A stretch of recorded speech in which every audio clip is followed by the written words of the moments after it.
वास्तविक अपराधियों से भटका जा रहा है। जी हाँ, प्रश्न तो बनता है कि आखिर नगर विधानसभा में कभी किसी प्रकार का चुनाव के दौरान कोई माहौल खराब नहीं हुआ, लेकिन अचानक 2023 के चुनावों के दौरान एक नहीं बल्कि अनेक जगहों पर दंगे फसाद हो गए और उन दंगे फसादों ने बड़ा रूप भी कई जगह पर धारण कर लिया था। ये आप सभी जानते हैं अच्छे से। लेकिन प्रश्न यह है कि आखिर 2023 के चुनावों में ही ये दंगे फसाद क्यों हुए। और दूसरा प्रश्न यह है कि दंगे फसाद होने के बाद जो फिलहाल की स्थिति वो क्या है। एक और बड़ा प्रश्न यह है कि जो दंगे फसादों में मतभेद था वो मतभेद से अब मनभेद में परिवर्तित हो गया। उसका कारण क्या है? उसका कारण यह है अब लगातार पक्ष विपक्ष थे, उन सभी पक्ष विपक्षों से एफआईआर दर्ज कराई जा रही हैं। अब एफआईआर जो दर्ज कराई जा रही हैं, कितनी उनमें सत्यता है, इस सत्यता और असत्यता की जानकारी पूरी करने के लिए, उन्हें स्पष्ट करने के लिए खूब पुलिस प्रशासनिक अधिकारियों का समय बर्बाद किया जाएगा और उसके बाद खूब कोर्ट कचहरियों का समय बर्बाद किया जाएगा। लेकिन फिर भी जरूरी नहीं कि जो अपराधी है वो पकड़ में आ जाए, फिर भी हो सकता है निर्दोष लोगों को परेशान किया जाए। क्यों?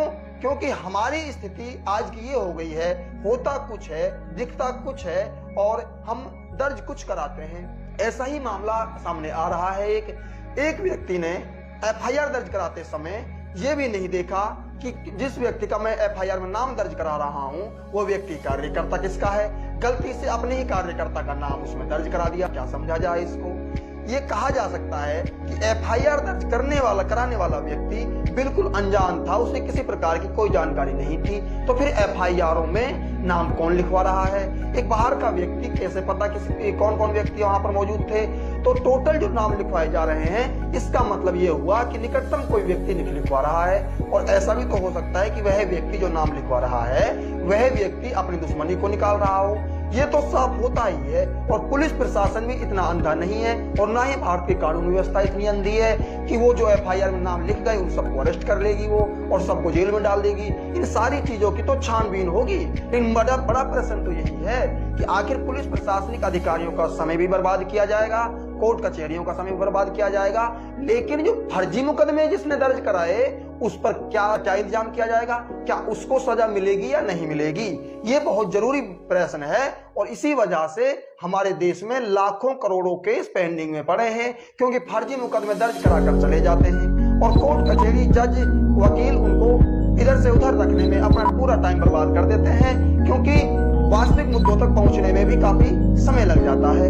अब यहाँ पर भी यही मामला हो रहा है। जैसे मैंने आपको बताया कि एक एफआईआर में अपने ही व्यक्ति का नाम दर्ज करा दिया उसने, तो अब उसका नाम कैसे निकलवाया जाएगा? क्या वो ये कहेगा कि भाई ये व्यक्ति मेरा था, ये गलती से नाम लिखा गया? तो इसकी क्या गारंटी है कि सभी लोगों के नाम गलती से नहीं लिखे गए?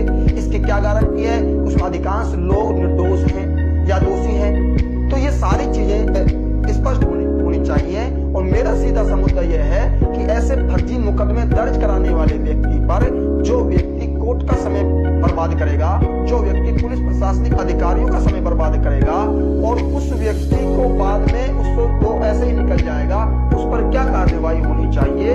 ये बड़ा प्रश्न है। आप जरूर बताइए ऐसे व्यक्ति पर क्या कार्रवाई होनी चाहिए जो फर्जी मुकदमे लोगों को फंसाने की कोशिश कर रहा है और उन्हें फंसा कर